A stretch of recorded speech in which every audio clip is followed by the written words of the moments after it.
we're back on stage with the Redcoats in 55 minutes here on ITV1. Before that, though, time to join Angus Scott for more highlights from the Rugby World Cup.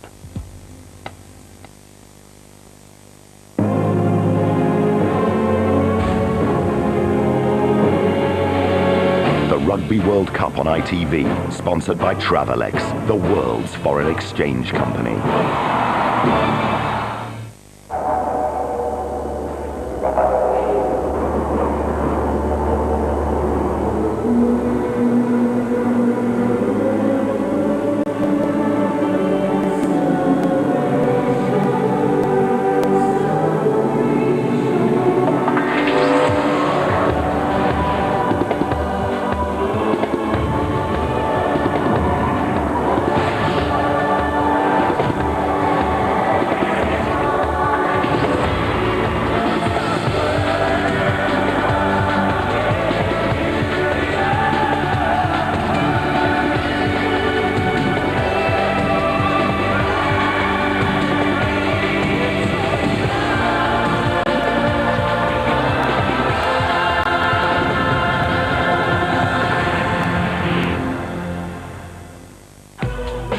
Water off a coach's back. Clive Woodward ignores the newspapers and concentrates on the opposition.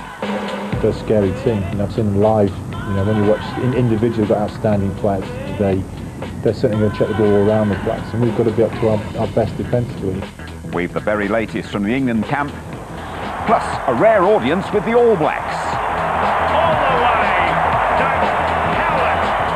We've taken a lot from those first couple of games, and we're still working and trying to put more on the field. Just say, get out of here, you climbing mongrel. Get out of here, you climbing mongrel. It's a home and away day for Ireland. Their next opponents, Argentina, are in action. Guess who Campo's talking about?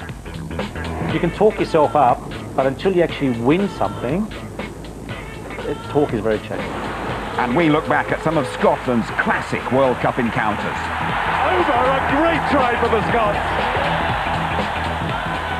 Hello there, good evening. It may all be happening on the other side of the world, but we'll bring this competition as close to you as we can over the next hour. You can email our experts, Francois Pienaar, Ian Evans, Scott Hastings and Will Carling on rugby@itv.com. Text us if you prefer on 86188, followed by the word rugby, your message, your name and where you are from. This lot will have plenty to say as we preview a massive weekend for the home unions. It all starts with two absolutely cracking games on Saturday morning. Italy against Wales will decide who goes through with the All Blacks from Pool D. That's followed by France against Scotland, a game steeped in World Cup tradition, absolutely crucial to Ian McGeechan's men. Both those games on ITV1.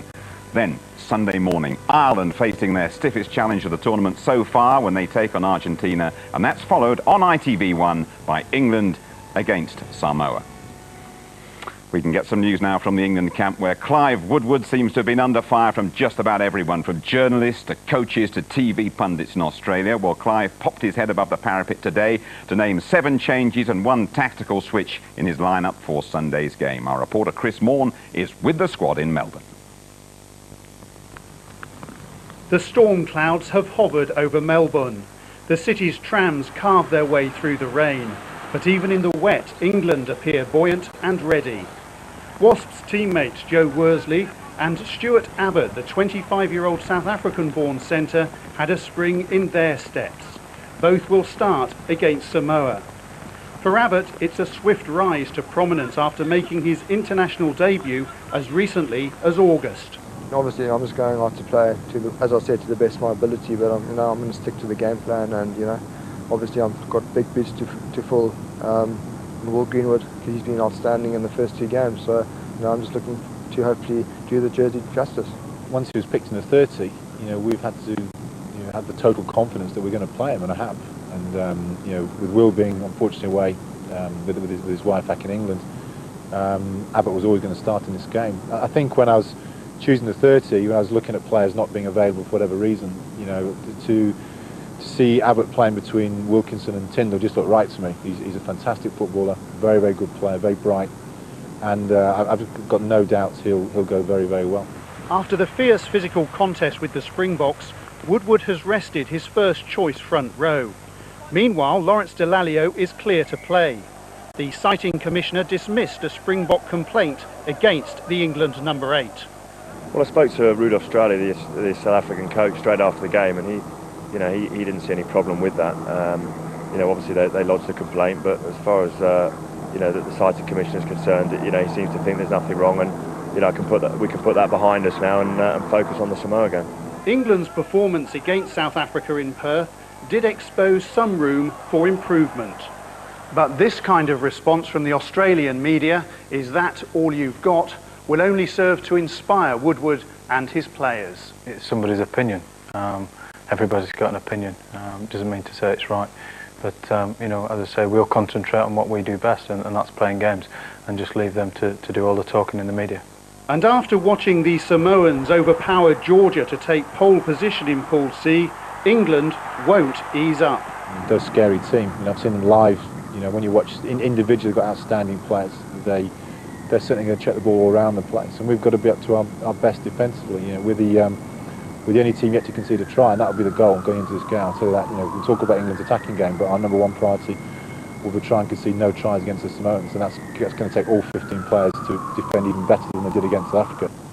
So confirmation of the 15, centre Stuart Abbott making his World Cup debut, taking over from Will Greenwood. Jason Robinson switching to fullback. Ian Bolshaw, his first out of the tournament, on the right wing. Matt Dawson playing an entirely new front row. Leonard Regan and White, and Joe Worsley taking over from Lewis Moody. Will Carling, are you surprised to see Johnny Wilkinson in that lineup? Yeah, I'm surprised to see quite a few names in that lineup, actually. I mean, I know Clive there said, he thinks Samoa a scary team, and maybe this is his respect, or his way of showing respect. I think it's more of his way of showing a little bit of concern and frustration with England's performance against South Africa. And I think he wants Johnny out there to have another run. He's got Martin Johnson there, he's got Lawrence out there, he's got Neil Back out there, guys that I thought he might well rest. What are the differences for Robinson switching that position there? Does that give him extra freedom or what? Yeah, I mean, people might think it gives him extra freedom. I don't see him as a fullback, I really don't. I think he's a winger. I think he's an incredibly talented runner, but he can get all the space that he needs from fullback. And this is what he does best.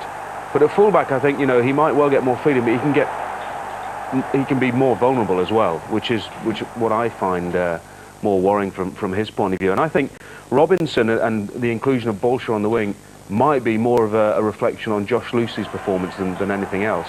But Bolshaw, I think, this was 18 months ago, 2 years ago. But I mean, he had so much talent, has so much talent, and went through a bit of a crisis. But you look back on that and you think that is special.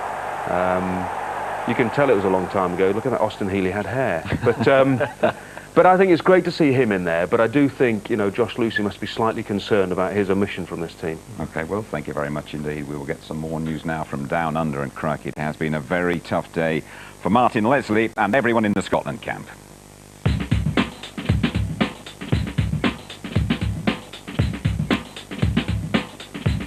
Scottish flanker Martin Leslie, number 19 here, has been handed a 12-week ban after being found guilty of kneeing an opponent in the head. Leslie was cited after this incident with American Jason Cater in Monday's 39-15 victory. Unless Scotland launch a successful appeal against the severity of the ban, Leslie will play no further part in the World Cup.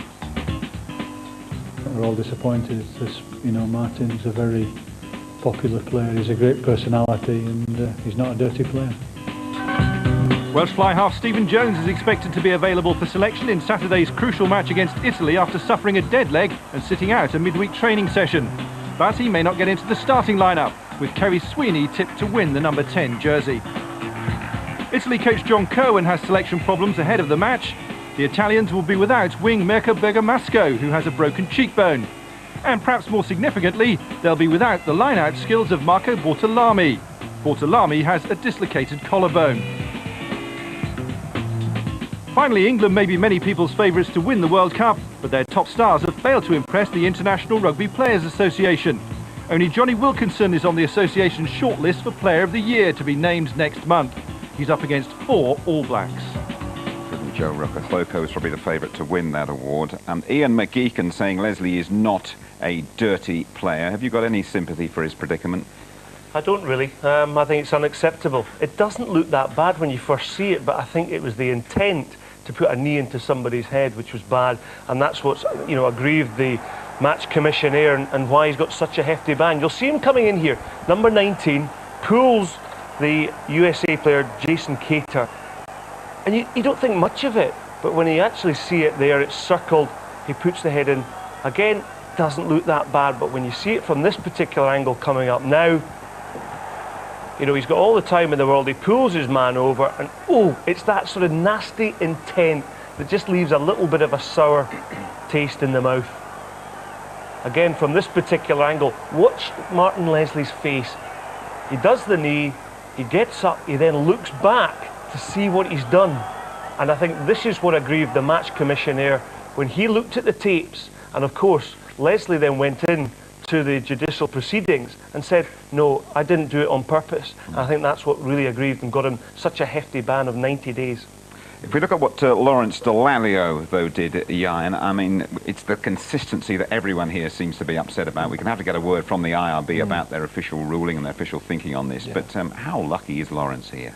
I think he's very lucky, to be honest. And that's one thing that sort of shocked me a little bit about the punishment handed out to Leslie was the severity of the result. Really 12 weeks. In that time, you know, Lozani actually punched. You're on about intent. Well, surely he intended to punch, and he caught. So if that being the case, then, you know, if you watch this, you know, he caught him, he intended to hit him. So that being the case, the same rules will apply for all. And it's that consistency that's troubling everyone at the moment. Yeah. Will? Yeah, you've got to be honest. I mean, Thao, the Fijian winger, he got banned for 2 matches for throwing a punch. Slightly more obvious punch, but it was a punch. Lawrence threw a punch. I mean, you know, this is a shoulder barge, and you know, there's a little bit of slapping on, but then he comes back with a punch. Now, fine, it looked a little bit more dramatic, but at the same time, you know, it is a punch. This is Paul O'Connell, the Irishman, who got away with this, Francois, and you seem to agree with that. That was fair, because he can't see where he's actually standing. He's looking back, so he can't see if I'm standing on the guy's legs or on his body. And he might have felt that the guy tried to trip him. This is the infamous one that you were involved in, or you were around anyway. In 1995, just look at Peter Next 11. The Canadian fullback now runs in and starts the fight. Nobody's doing anything. He comes in with a shoulder charge. James Dalton, number 2, grabs him. There's no punch here. Then the Canadians start throwing punches, and there's a big punch up that followed. James Dalton was banned out of the tournament, and he didn't even throw a punch. Peter Hendricks, who kicked at a guy's head, was banned for 90 days, and that's still the longest suspension anybody has received after a fracas. And you've got to say, guys, the IRB, they are not consistent. Dallaglio punched, the guy's got 6 stitches, nothing happened to him. You get Leslie, and the guy gave him a knee, and he gets 12 weeks. His career might be over because he's out of contract. And you just need consistency. There's no consistency. Jan, if you were in charge of the Scottish team, would you appeal? I think I would, actually. They've got nothing to lose. You know, a bit cynical, a bit cynical, but if that very consistency cynical. Is lacking, very cynical. Yeah, very cynical. But if that consistency is lacking, why are other teams allowed to get away with it and not Scotland? And you know, and I would. They've got nothing to lose other than possibly, as I said, go back to the model high ground again. Well, if Johnny Wilkinson was at the bottom of the ruck and somebody punched him and he had 8 stitches, they would have wanted to put him in jail.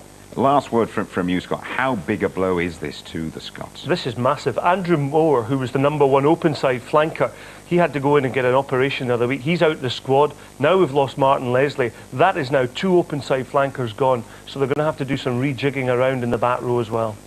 Thank you all. We're going to take a little break now, then we'll be back with action from today's only game. It's in Pool A between Argentina and Romania. Really a nice, gentle loosener for the Pumas ahead of that weekend appointment with Ireland.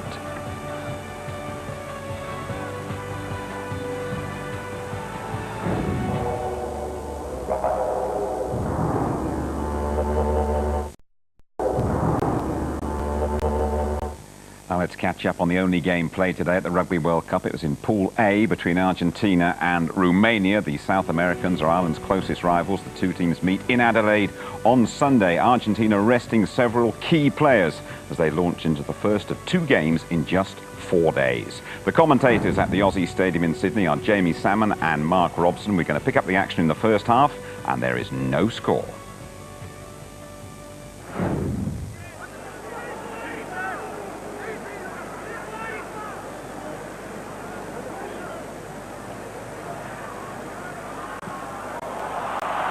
cracking through the centre. It's Martin Gaitan, and Martin Gaitan scores his 4th try of the tournament and is now the joint top scorer for the Rugby World Cup 2003 with Muliaina of New Zealand. Great line, you can see the angular run there, straightens it up and it becomes a one-on-one, and he comfortably goes round Brezianu to dot down between the sticks, and there was certainly relief all round, I think, in the Argentinian camp there, and their faces as they congratulated this wonderful run by Gaitan.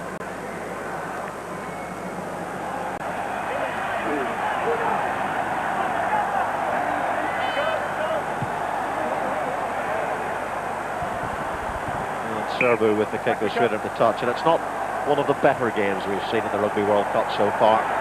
It's absolutely mistake-ridden.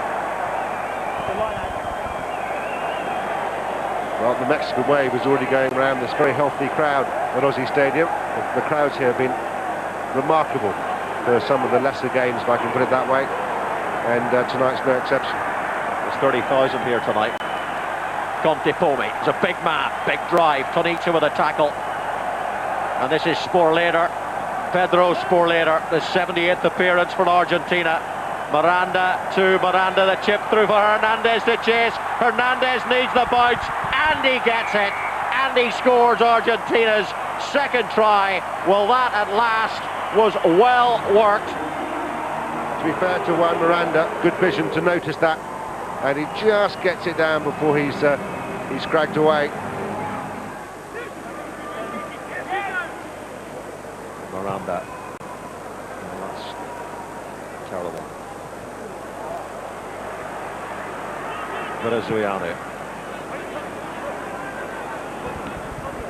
Hernandez, the try scorer, running into a wave of defenders, but he's managed to somehow get through the tackles of Guntiniak and Maftai. Stopping quick play, number 9. Offside against Serbu, so Argentina get the penalty.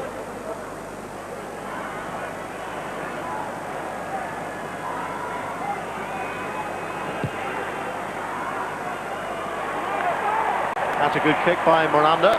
Argentina 17, Romania 0 with 7 minutes to go to half-time.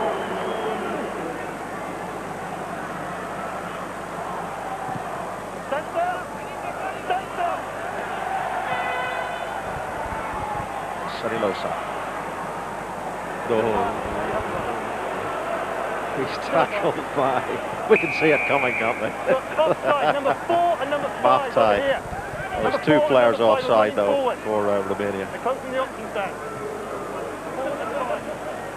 Well, I suspect they'll drill this down the left-hand corner and rely on their line-out skills and try and drive it towards the line just prior to half-time and get further points on the board. But Juan Miranda isn't the biggest kicker I've ever seen. But that's plan A by the looks of things. Oh, it's another appalling kick and a chance to run for Tito Rescue, taken on by Tonicha, the impressive Tonicha. Serbu to Tofa. Now, can they move it here? Romania, oh, they had a slight hint of an overlap, and they've given the ball away. It's Manuel Contepomi who scores Argentina's 3rd try. Romania with only themselves to blame there because they had an excellent attacking opportunity. But Contepomi picking up the scraps and like a vulture cruising in to put Argentina 22-0 ahead.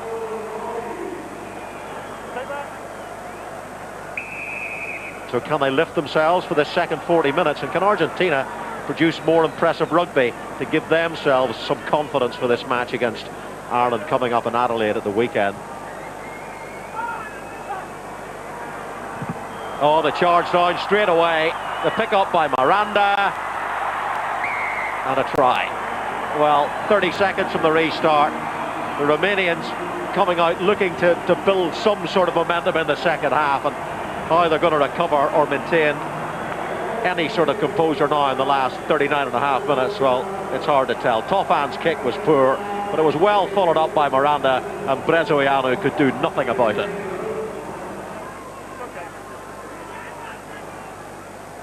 Yeah, good man. Sporlater takes it at the front.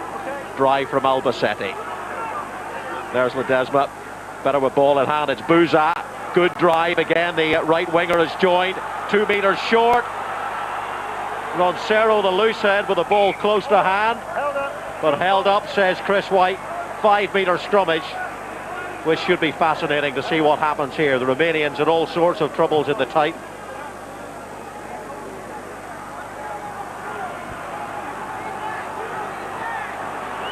It's a great scrummage.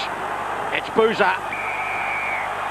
And it's a try for Argentina, Pablo Bouza.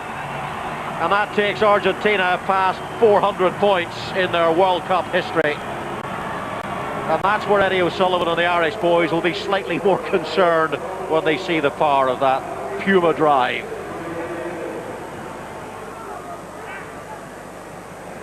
Get it in, get it out.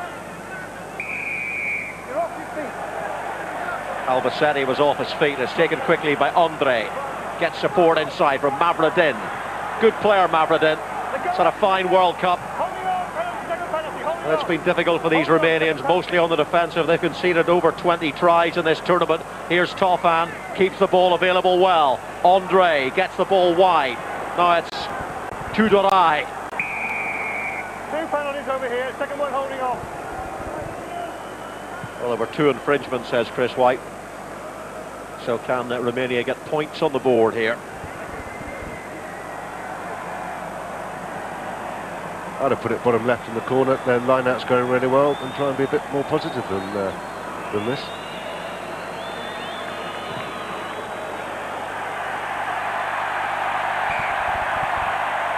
The crowd go wild as Romania get on the score sheet.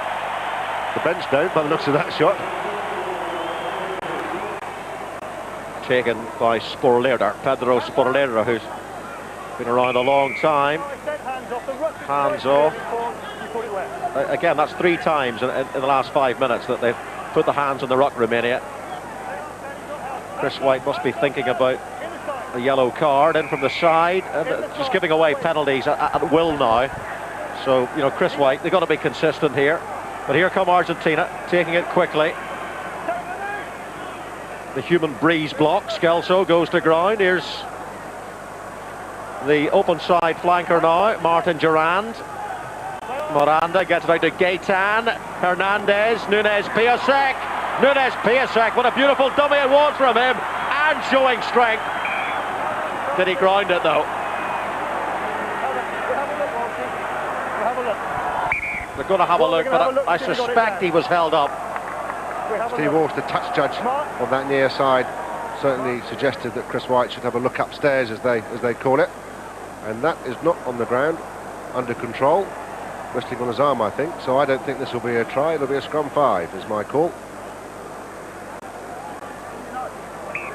Held up, scrum 5, Argentina. And well done, Chris White, because that was his first initial thought anyway. And I think if Walsh hadn't said anything, the game would have carried on. But they got the right decision in the end. And a couple of Argentinian replacements coming on, including the Argentinian captain, number 20.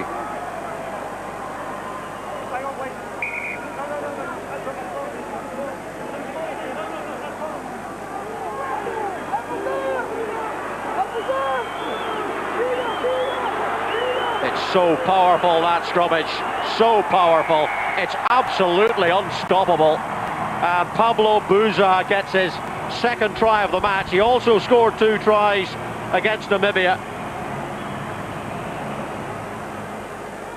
119 Rugby World Cup points he has. He's 1 point behind Gareth Rees and Matt Burke on the all-time list. So this is to break a record.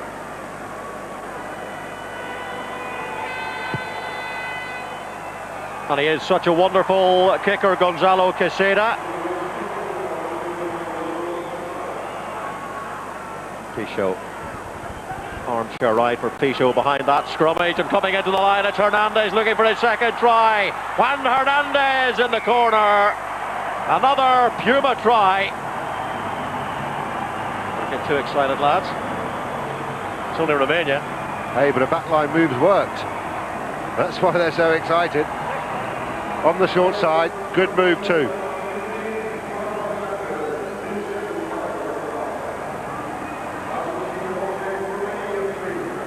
many of your team members who hadn't played got a game tonight. Yes, I think how the fixture is structured, the IRB structured in a very funny way, and we are playing too many games in 1 week, and unfortunately we couldn't play most of the game. We're playing Ireland in 3 days while they're resting for 7 days. So we need to optimize our players and try to get them fit for playing against Ireland.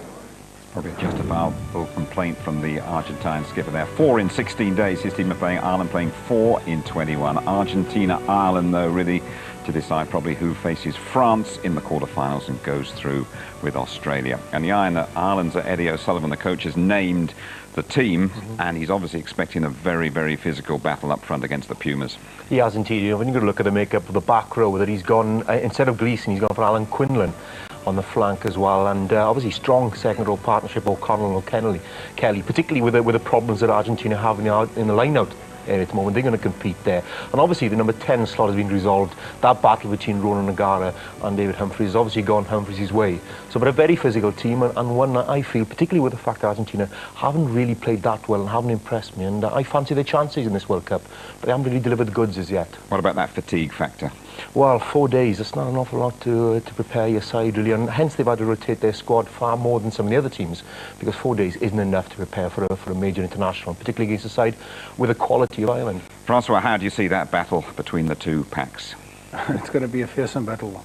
And the front row, the Argentinian front row, is very, very good front row. Roberto Grau, Omar Hassan, and they've got to go for Mendes. Ledesma, they said it today, if he wasn't a pub's darts team, he would have been dropped because he couldn't hit anything. And the probable and possible side there is Mendes in at hooker, Albacete and Lobby the locks, and they need to get ball. If they don't get ball, they can't play. Today's game, I had to stay awake because the edited highlights look fantastic, but the handling was poor, and they need to up it a level if they want to compete on the weekend. I don't think Ledesma could hit a cow's backside with a banjo, to be very honest. Right. Dreadful throwing in. And he was in the opening game against Australia. He was not good at all. Scott, you watched the game live, and were Argentina that poor with their hands with the ball in hand? There were 22 errors throughout the whole game, and it was frustrating to see it. But Pichot said that. He said they had to bring in new players as well. But I think if you look at the Argentina, the core strength is going to be their pack. And once they get their pack rumbling, they've got two half-backs in Pichot and Quezada's just going to kick the goals. And Ireland will have to watch out because 4 years ago, it was misery for them. Yes, I remember this game, don't we, when Argentina put them out of the tournament. They had a quarter-final beckoning at home against the French, and they just could not get over the Argentina. No, it's a lovely pass. Albanese got a great try here. Yeah, lovely pass from Abizou, to be honest. This famous victory for them in Lawns in '99, but really took them all Ireland up front. Paul Wallace almost got there, very close. Then when the referee blows the final whistle, just look at the jubilation. I mean, it's Contempome goes and hugs the ref. Thank you, mate. Thanks very much for that. And it was a great win for them. But you know who they're missing? They're missing Arbizu. Arbizu got injured, their captain, before the tournament. Their backline is not the same. We've not seen the tries like those tries. No. So it'll be a forward battle. Well, when you play a game like that, is there a bit of history ticking away in your brains? There certainly will be, for the Irish, that they will be replaying that and reminding themselves about it, and certainly the guys who played in it. For Argentina, I mean, no, you can't forget it because you know that the Irish are going to be revved up. Well, the Irish have been hitting the Aussie news a little bit, visiting the set of Home and Away. Hi. Former rugby player Ray Marr organised it and helped out with the lingo. Say, get out of here, you flaming mongrel. Get out of here, you flaming mongrel. As actors, they make a great rugby side. Think I get away with that, lads? The lady in the middle, Rebecca Cartwright, who plays Hayley in Home and Away, and all four of you follow that avidly, don't you? Don't miss an episode. Every day. Well, back in the real world, the All Blacks began as tournament favourites, and apart from a couple of little setbacks, they're still looking pretty impressive halfway through the pool stage. And after the break, we'll be finding out what the All Blacks think about everyone else.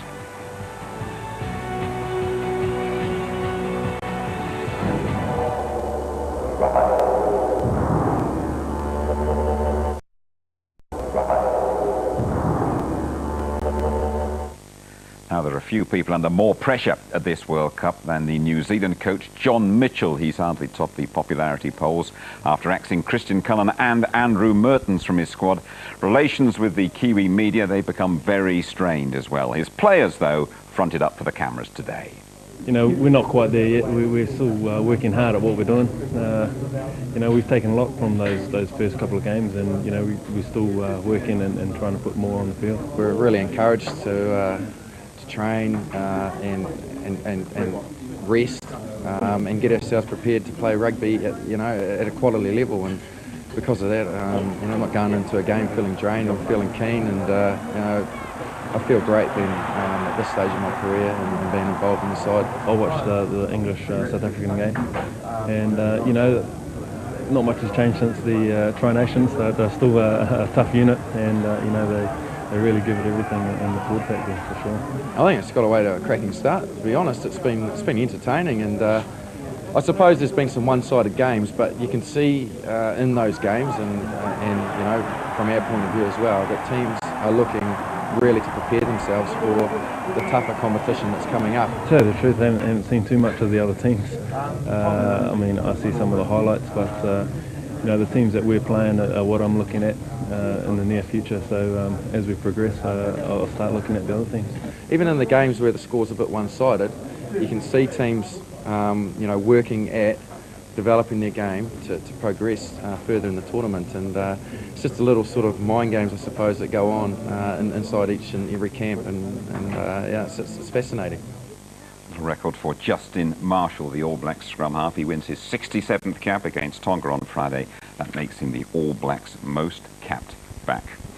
As for Scotland, they got to regroup and get over that shock of losing Martin Leslie, because they have a pivotal game this weekend. The Scots playing France at Sydney's Telstra Stadium on Saturday morning, a game you can see on ITV1. And for both teams, really, this is going to be a case of World Cup déjà vu. Scotland have met Les Bleus twice before in World Cups. The first time, it ended in the only draw in World Cup history. Well, people said afterwards, New Zealand talked about that game being the one that really started the World Cup. I think it got everybody excited, and it suddenly realised that, you know, you were in a competition that was slightly different, but that would produce outstanding games of rugby, and I think it was an outstanding game of rugby. Looking over the back again, Finlay called up. Clean burst by Finlay called up. Looking for support, White. And what a start for Scotland. Looking again for Eric Shaw. Down to his captain, Dubravka, charging through his Arget. Here's Charvet. Chance for Largesque. Doubling a Seller. Philippe Seller. The great thing was that the way we played, that we were so positive and so progressive. I think we scored some good tries and worked very hard to score a try in the last minute to draw the game, and Gavin missed the conversion from the touchline, I think, by about a foot. No, across to the left, it's no goal. And I think that really did set the whole competition up, and you know, through that we've always seemed to be not too far away from France and New Zealand, or both in World Cups. The same happened in '95, a tremendous game against France in '95. The second World Cup meeting in Pretoria in '95 was a bruising battle, and was no less close an affair than the match 8 years earlier. What a battle this is. The tension is wonderful. Saturday, and he's sliced that one. It's not gone into touch. Back comes Redpath to Hastings, and Hastings storming through again. This time, there is a Wainwright over, a great try for the Scots. All hands again to the pump. There could be an overlap. Ontomac, can he get over? Yes, he has. And Ontomac rescues France in the 3rd minute of injury time.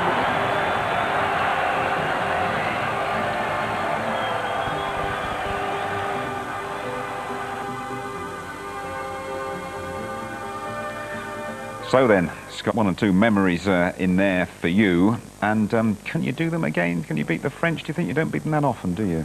Scotland have always got one game up their sleeve, and who knows, Saturday might be the time that Scotland pull one out of the bag. Their form has been inconsistent in the games against Japan and the US of A, but something tells me that they can maybe raise the game. I think Gregor Townsend's starting to come onto a game. I think the squad will be very, very happy to go into this game and know that they could actually take on France. They've lost 8 games out of the last 10, so who knows, you know, they might just squeeze it. They might do. We looked at a bit of action, didn't we, Will and Jan and Francois, from one of those games, and we were looking at the role of the number 13 in a very, very important try scored against Scotland by the French. Let's have another look at it, shall we? Will, what are your thoughts?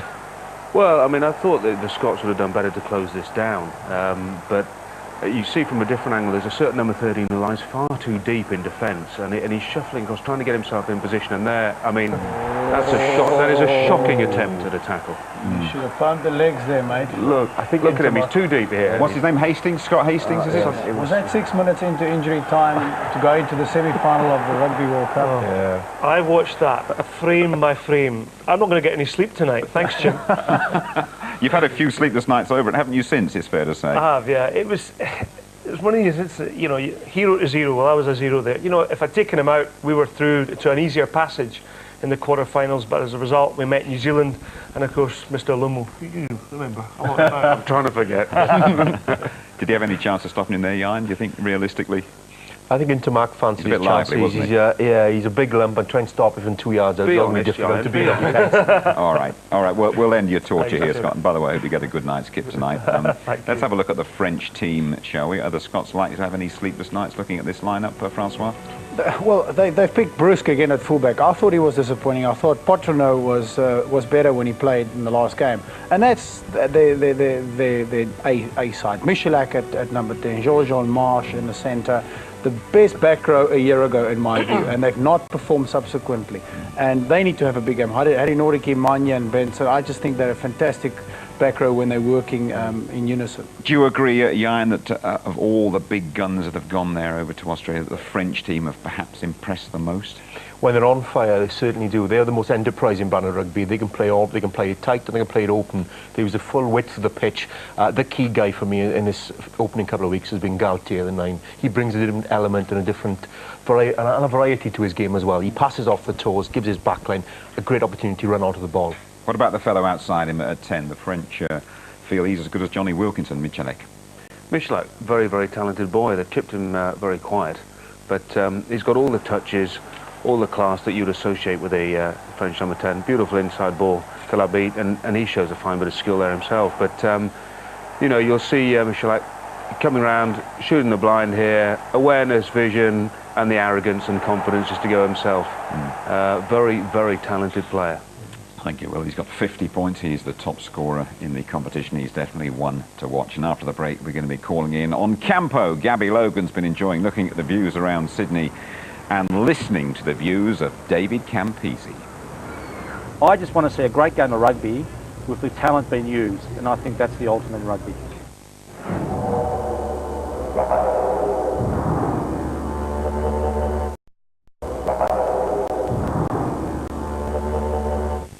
When you're feeding the world's hungry, crossing the line can mean the difference between life and death. The United Nations World Food Programme uses teamwork, accuracy and skill to reach more than 70 million hungry mouths every year. This year, the Rugby World Cup and World Food Programme are teaming up, and the goal is to tackle hunger. Support the winning team in the fight against hunger. TackleHunger.com. Now, we've been hearing about some serious pommy bashing down under with Clive Woodward and his squad the #1 targets. So for a more reasoned, rational review of the World Cup so far, well, Gabby Logan sought the opinion of that diplomatic Sydney sider, David Campese.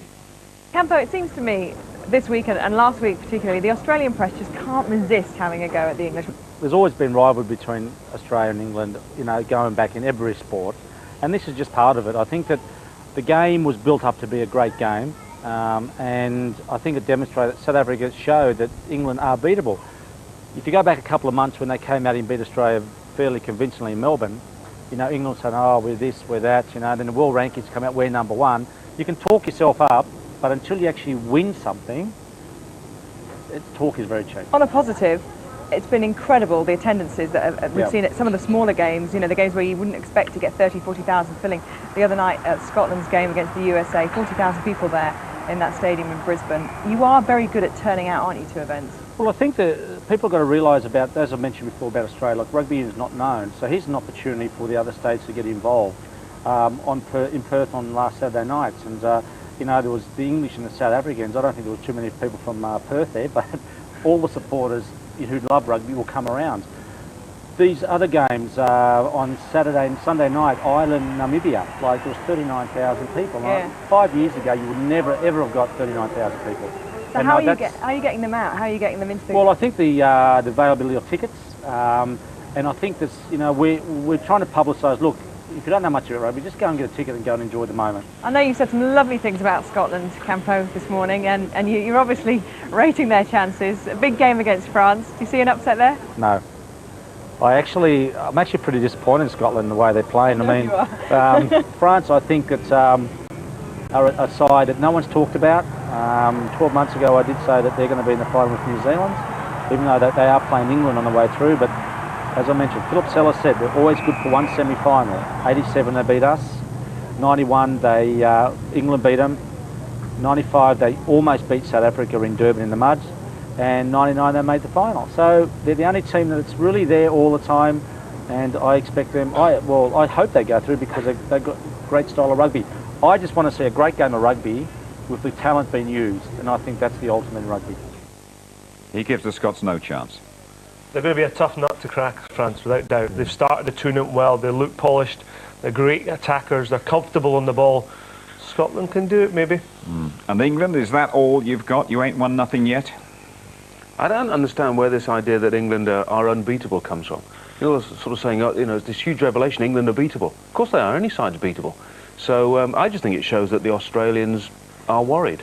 Mind you, Jan, it must be pretty fierce, especially for the England team in Australia at the moment. Yeah, but any touring side going to the Southern Hemisphere has to cope with that. The domestic press will use everything in their powers to try and intimidate and put off the opposition. And any team being successful or otherwise has to put up with that and have to cope with the pressure. It's big boys' games. You were all right. You played in your own country. Yeah, it's a big advantage, and that's why I said Australia will be very difficult to beat in their own country. OK, the emails have been flooding in, and one here from Matty Crowley from Leamington Spa. Do you think Johnny Wilkinson is a better kicker than Rob Andrew? Will, you played many games with Rob. What do you think? I think there's no doubt that Johnny Wilkinson is a better kicker at goal. Penalty kicks or even drop goals. Rob got a lot better towards the end of his career. When he first started, he wasn't great, but towards the end, his percentage was very, very good. I still think Rob was a better tactical kicker in the game than Johnny, although I'm sure that is part of Johnny's game that he will improve. How crucial is the role of kicker in this World Cup, Scott? How crucial is it going to be to have a good kicker? Massive, massive. When it gets to the hot stages, quarters, semis, finals, that is when it counts. And to have a level head and a cool head and kick them from the touchline, from the halfway, is going to win matches. Yeah, what I'd like to do with all four of you, just go through the kickers from your each individual countries and have a word about them. And Will, of course, we start off with Mr. Perfection, with Johnny Wilkinson. He's the best in the world. I mean, he is obsessive about it, and he gets the results. I mean, that is just a great kick. I mean, without doubt, he is quite extraordinary. How about your man Patterson for Scotland? He came good recently, didn't he? He did. He didn't fire very well in the first game against Japan, 2 from 6. But in this game against USA, 6 from 8. Some good ones from wide out on the touchline. But I can't go in with the same confidence as Will can watching Johnny Wilkinson. We're not too sure whether we're going to see Kern again in the tournament. He's had a real slapping, hasn't he? Yeah, 47%. That's not him. That's unlike him. Unfair, this footage here, because I thought Cornet Griffith made 2 bad mistakes. He let him kick the first 2, and it was not in his range. So when he missed those first 2, then doubt creeps into your mind, and all of a sudden, you know, you pull one. And I just think, unfortunately, that's going to weigh heavily on the selection next time round. And Yestin Harris is settling down very well as an all-rounder, and he's been kicking pretty accurately as well. He has indeed, and we're presuming he's going to be the first choice kicker. We've also got Steve Jones there as well, but he has impressed me immensely. 100% record in the tournament so far, but only his goal kicking, his kicking from hand as well, his tactical nous and his tactical appreciation is far better, and he's developing as a rugby player. just confirmation of well, their performances really. Johnny Wilkinson 12 out of 12, 100%. Yestin Harris is doing pretty well as well, but Patterson and Louis Kern really a little bit off the mark. I'd just like to get a view from you about this one. Athletes and footballers taking drugs in the headlines at the moment. What precautions are there that this doesn't happen at the Rugby World Cup? That's from Tony Gore of Maidstone. Scott, would you like to have a little go at that one? Yeah, I understand 2 players from each team are pulled out the bag, and basically they have to give a sample, so it's well controlled up at international level. I don't know about club level though. Do you think there's enough going on at club level, Francois? No. I mean, I played over here. For 3 years I was never tested. And, you know, South Africans are labelled that they use drugs, and they found out because there's a lot of testing that goes on. But in the World Cup, they'll test the guys randomly, and they should. Jan? You have to feel for the governing bodies. It's quite hard in monetary terms to keep in pace with brand new designer drugs, undetectable drugs as well. And there's more money you put into the development of new ones than is detecting the old ones. Okay, all 4 of you, thank you very much indeed. Will, Scott, Jan and Francois. Enjoyed it. And Will and Jan, we're going to be back, aren't we? Tomorrow morning, ITV2 at 10:40. It is Fiji against Japan. And then all of you, be sure, will clear the decks for a very big weekend of World Cup rugby. Thanks for your company. Good night to you all.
Rugby World Cup on ITV, sponsored by Travelex, the world's foreign exchange company.